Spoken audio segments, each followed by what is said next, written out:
इधर ट्रंप अपने सहयोगियों के साथ भी उलझ रहे हैं। ट्रंप की हरकतों से अमेरिका के सहयोगी देश परेशान हैं। ट्रंप कभी खुद को जीसस क्राइस्ट की तरह दिखाते हैं। ये तस्वीर देखिए, आप सोचिए क्या मेंटल स्टेटस है। तो कभी पोप के खिलाफ बयानबाजी करते हैं। ट्रंप ने पोप लियो के खिलाफ अपमानजनक बयान दिया था। इस पर दुनिया भर में ट्रंप की आलोचना हुई। इटली की पीएम मेलोनी ने इस पर ट्रंप के खिलाफ मोर्चा खोल दिया। मेलोनी ने क्या कहा वो भी आप देखिए। पोप के खिलाफ ट्रंप की टिप्पणी अस्वीकार्य है।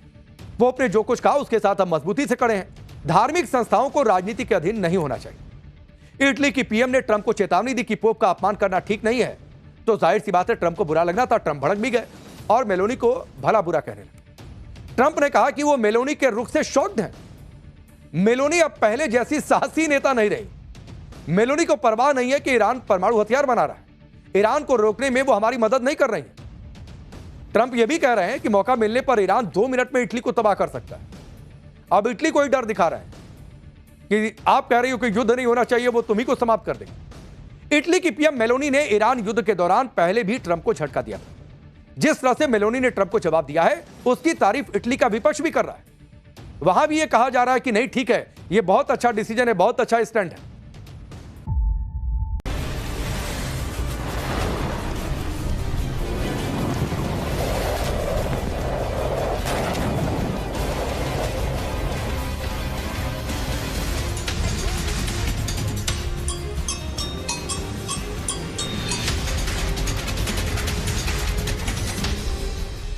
अब चर्चा हो रही है कि क्या ट्रंप ईरान से ध्यान हटाने के लिए चीन को टारगेट कर रहे हैं कि पूरी दुनिया भी यह समझे कि अब ट्रंप और चीन आमने सामने। तो अकेले ट्रंप हैं जो दुनिया के किसी भी मुल्क को और किसी भी नेता को मुसीबत में फंसा सकते हैं। आप यह भी देखिए कि एक तरफ ट्रंप चीन को धमकी दे रहे हैं, ईरान को हथियार देने पर गंभीर परिणाम भुगतने की बात कर रहे हैं। दूसरी तरफ खुद यह भी कह रहे हैं कि चीन ऐसा कुछ नहीं करने वाला है। आप सोचिए, कह रहे हैं कि करने भी वाला है, नहीं भी करने वाला है। अब यह क्या बात हुई कि पहले आरोप लगाओ और फिर खुद मुकर जाओ कि नहीं ऐसा नहीं होने वाला है। ट्रंप ने एक इंटरव्यू में कहा कि शी जिनपिंग ऐसे व्यक्ति हैं जिन्हें तेल की जरूरत है, हमें तेल की जरूरत नहीं है। वो ये भी कह रहे हैं कि मैंने जिनपिंग को चिट्ठी लिखी है और चिट्ठी लिखकर कहा है कि ईरान को हथियार मत दीजिए। और यह भी कह रहे हैं कि जिनपिंग ने मुझे भी चिट्ठी लिखा उस चिट्ठी के जवाब में, और उस चिट्ठी में जिनपिंग ने कहा कि वो ऐसा नहीं कर रहे, मतलब हथियार नहीं दे रहे हैं। तो अब मन से चिट्ठी लिखी, चिट्ठी का जवाब भी आया, सवाल भी पूछा, जवाब भी मिल गया। अब यह हाल ट्रंप का है जो चीन को धमका भी रहे हैं और बाद में खुद कह रहे हैं कि चीन वो नहीं कर रहा जिसका आरोप उस पर लगा है। तो आरोप लगाने वाले भी ट्रंप, आरोप से हटने वाले भी ट्रंप, चीन को क्लीन चिट देने वाले भी ट्रंप। अब खेल समझते रहिए। अब चीन के साथ जिस तरह से ट्रंप तनाव बढ़ा रहे हैं, चीन को धमका रहे हैं, क्या वो उनकी टैक्टिक्स है जिससे ईरान युद्ध से दुनिया का ध्यान हट जाए और ट्रंप आराम से ईरान के साथ डील कर सके? क्योंकि ट्रंप ने एक इंटरव्यू में कहा कि ईरान में चल रहा युद्ध बहुत जल्द खत्म होने वाला है। ट्रंप ने कहा कि ईरान युद्ध लगभग तुरंत खत्म हो सकता है, वो इसे बहुत करीब से खत्म होता देख भी रहे हैं। ट्रंप ने यह भी कहा कि अगर ईरान के खिलाफ युद्ध नहीं करते तो ईरान परमाणु हथियार बना चुका होता। अगर ईरान के पास परमाणु हथियार होता तो आप वहां सबको सर कह रहे होते, और आप ऐसा नहीं करना चाहते। ट्रंप ने यह भी कहा कि अगर हम अभी वहां से हट जाते हैं तो फिर से ईरान को खड़ा होने में अगले 20 साल लगेंगे। यानी ट्रंप कह रहे हैं हमने ईरान को 20 साल पीछे धकेल दिया है। ट्रंप एक तरफ युद्ध के जल्दी खत्म होने की बात कर रहे हैं, दूसरी तरफ मिडिल ईस्ट में सेना की तैनाती भी लगातार बढ़ा रहे हैं। वॉशिंगटन पोस्ट में एक रिपोर्ट छपी है। इस रिपोर्ट के मुताबिक अमेरिका मिडिल ईस्ट में हजारों अतिरिक्त सैनिक भेज रहा है। युद्धपोतों के साथ 6000 सैनिक और 4000 से ज्यादा मरीन्स वहां पर भेजे गए। मिडिल ईस्ट में तैनात कुल सैनिकों की संख्या 50,000 तक जा सकती है। मिडिल ईस्ट में सैनिकों की संख्या बढ़ाने का मकसद है हॉर्मुज का ब्लॉकेड जारी रखना। हालांकि अलग बात है कि इस ब्लॉकेड में जहाज निकल रहे हैं जिससे ईरान की अर्थव्यवस्था पर दबाव डाला जा सके। हालांकि इन सबका ईरान पर कोई असर पड़ता नहीं दिखाई दे रहा है। ट्रंप की धमकियों और सैनिकों की तैनाती पर ईरान भी मजे ले रहा है। ईरान ने अपनी नौसेना की ताकत दिखाने के लिए एक वीडियो शेयर किया है। वो तस्वीर भी आपकी स्क्रीन पर रख रहा हूं, जिसमें ईरान की फास्ट अटैक बोट तेजी से हमला करते हुए दिखाई दे रही है।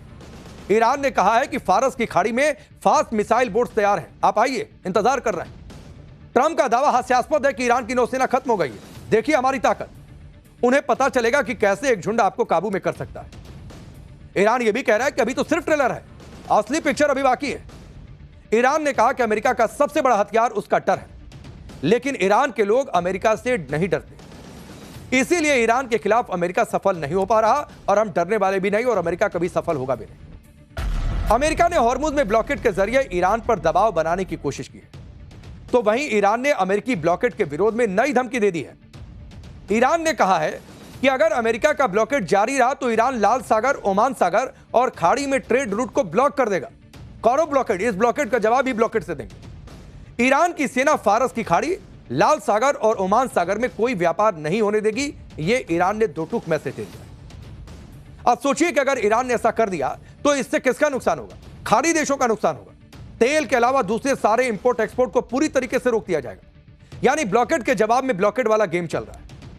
हॉर्मुज को लेकर जो तनातनी चल रही है उसमें भारत के लिए भी एक अच्छी खबर है। अब वो अच्छी खबर भी आप जानिए। हॉर्मुज पार करके भारत का एक टैंकर गुजरात पहुंचा है। इस टैंकर का नाम है जग विक्रम शिप।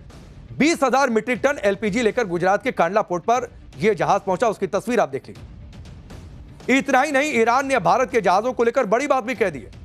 भारत में ईरान के राजदूत हैं फताली, उन्होंने क्या कहा है उसे भी देखिए। भारत के जहाजों से ईरान टोल नहीं ले रहा है। कितना हंगामा मचा था कि टोल टोल, यहां पर भी कहा जा रहा था कि देखो ईरान से संबंध टोल ले रहा है, लेकिन ईरान ने कहा कि भारत से अलग संबंध है, टोल नहीं ले रहा है। भारतीय जहाजों को ईरान सुरक्षित रास्ता दे रहा है। ईरान ने यह भी कहा कि भारत के साथ हमारे संबंध बहुत अच्छे हैं। ईरान और भारत के हित एक दूसरे से जुड़े हुए। ईरान के राजदूत का यह बयान बहुत महत्वपूर्ण है और खासतौर पर मौजूदा दौर में जो दुनिया में और खुद देश की सियासत में जो चल रहा है उसके मद्देनजर भी। ग्लोबल कॉन्फ्लिक्ट के बाद भी भारत के जहाज धीरे धीरे ही सही हॉर्मुज पर पार करके भारत पहुंच रहे हैं बिना टोल दिए। फिलहाल फारस की खाड़ी में भारत के झंडे वाले करीब 15 जहाज फंसे हैं और इनको निकालने की लगातार कोशिश की जा रही है और बहुत जल्द वो निकल भी जाएंगे। यानी ट्रंप के सारे दांव पेच पूरे दुनिया भर में फेल हो रहा है और अब ट्रंप फिर से नेगोशिएशन की बात कर रहा है। ट्रंप ने फॉक्स न्यूज को इंटरव्यू दिया और उसमें क्या कहा आपको बता देता हूं। ट्रंप ने कहा कि हम सीज फायर का समय बढ़ाने पर विचार नहीं कर रहे हैं। अगले 2 दिन बहुत ही कमाल के घटनाक्रम होने वाले हैं। ईरान के साथ स्थायी समझौता एक बेहतर विकल्प है। बातचीत के जरिए ही स्थायी शांति संभव है, तो पहले ही बातचीत कर लेते। ईरान तो कह ही रहा था कि हम बातचीत कर रहे हैं। यानी एक लाइन में आप समझिए कि ट्रंप के सुर कब बदल जाए कोई नहीं जानता है। वो कभी धमकी देते हैं, धमकी देते देते अचानक बातचीत पर जोर देने लगते हैं। अगले 2 दिन में ईरान और अमेरिका के बीच बातचीत हो सकती है। और इसी बीच एक तस्वीर देखने को मिली। वो तस्वीर भी आपके सामने रखता हूं। यह तस्वीर है पाकिस्तान के फील्ड मार्शल आसिम मुनीर की। यह आसिम मुनीर ईरान पहुंचा हुआ है, जिससे इस्लामाबाद में पीस टॉक होने की चर्चा तेज हो गई। हालांकि यह बातचीत पिछली बातचीत की तरह फेल हो जाएगी या फिर सफल होगी, इसकी कोई गारंटी नहीं। सवाल यह भी है कि क्या मुनीर ट्रंप का कोई सीक्रेट मैसेज लेकर ईरान पहुंचा है, और वो भी ऐसे वक्त में जब कल ही ट्रंप ने युद्ध पर पीएम मोदी से लंबी बातचीत की है। 40 मिनट तक बातचीत हुई थी। ट्रंप ने ईरान के साथ अगले 2 दिनों में फिर से पीस टॉक शुरू करने का इशारा किया, लेकिन साथ ही ट्रंप ने बातचीत के लिए 2 शर्तें भी लगा दी। पहली शर्त यह है कि हॉर्मुज को बिना रोक टोक पूरी तरह से खोल दिया जाए, और दूसरी शर्त है कि ईरान की जो भी टीम आए उससे समझौता करने का पूरा अधिकार मिले, मैसेजिंग ना। यानी ट्रंप चाहते हैं कि ईरान की सरकार, राष्ट्रपति और आईआरजीसी की तरफ से बातचीत के लिए आने वाली टीम को पूरा अधिकार मिले, जिससे बातचीत में कोई रुकावट ना आए। यानी ट्रंप यह मैसेज भी दे रहे हैं कि पिछली बार जो टीम आई थी, अधिकार उनके पास नहीं था बातचीत का या फिर फैसले लेने का। इधर ट्रंप अपने सहयोगियों के साथ भी उलझ रहे हैं। ट्रंप की हरकतों से अमेरिका के सहयोगी देश परेशान हैं। ट्रंप कभी खुद को जीसस क्राइस्ट की तरह दिखाते हैं। यह तस्वीर देखिए, आप सोचिए क्या मेंटल स्टेटस है। तो कभी पोप के खिलाफ बयानबाजी करते हैं। ट्रंप ने पोप लियो के खिलाफ अपमानजनक बयान दिया था। इस पर दुनिया भर में ट्रंप की आलोचना हुई। इटली की पीएम मेलोनी ने इस पर ट्रंप के खिलाफ मोर्चा खोल दिया। मेलोनी ने क्या कहा वो भी आप देखिए। पोप के खिलाफ ट्रंप की टिप्पणी अस्वीकार्य है। पोप ने जो कुछ कहा उसके साथ हम मजबूती से खड़े हैं। धार्मिक संस्थाओं को राजनीति के अधीन नहीं होना चाहिए। इटली की पीएम ने ट्रंप को चेतावनी दी कि पोप का अपमान करना ठीक नहीं है। तो जाहिर सी बात है ट्रंप को बुरा लगना था। ट्रंप भड़क भी गए और मेलोनी को भला बुरा कहने लगे। ट्रंप ने कहा कि वो मेलोनी के रुख से शॉक्ड हैं। मेलोनी अब पहले जैसी साहसी नेता नहीं रही। मेलोनी को परवाह नहीं है कि ईरान परमाणु हथियार बना रहा है। ईरान को रोकने में वो हमारी मदद नहीं कर रही है। ट्रंप ये भी कह रहे हैं कि मौका मिलने पर ईरान 2 मिनट में इटली को तबाह कर सकता है। अब इटली को ही डर दिखा रहे हैं कि आप कह रही हो कि युद्ध नहीं होना चाहिए, वो तुम्ही को समाप्त कर देंगे। इटली की पीएम मेलोनी ने ईरान युद्ध के दौरान पहले भी ट्रंप को झटका दिया था। जिस तरह से मेलोनी ने ट्रंप को जवाब दिया है, उसकी तारीफ इटली का विपक्ष भी कर रहा है।